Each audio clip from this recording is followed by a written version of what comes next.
Kejagung dalami peran Airlangga Hartarto terkait izin ekspor CPO.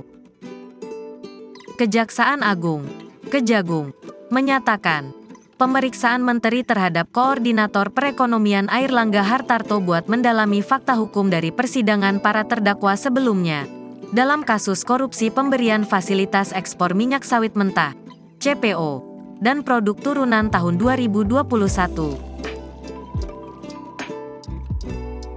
Airlangga diperiksa dalam kapasitas sebagai saksi dalam kasus itu buat 3 tersangka korporasi, yaitu Wilmar Group, Permata Hijau Group, dan Musim Mas Group.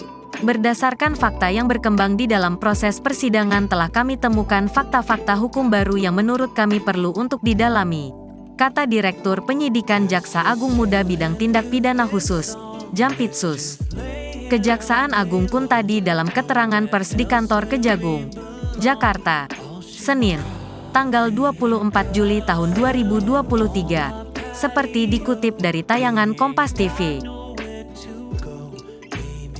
Menurut Kuntadi, pemeriksaan terhadap Airlangga tidak bisa diartikan dia terlibat dalam kasus itu. Akan tetapi, lanjut dia, penyidik Jampitsus hendak mendalami apakah terdapat keterkaitan antara langkah-langkah kebijakan yang diambil Airlangga terkait penanganan kelangkaan minyak goreng pada 2022 lalu. Kenapa baru dipanggil? Ini adalah pengembangan dari fakta-fakta persidangan.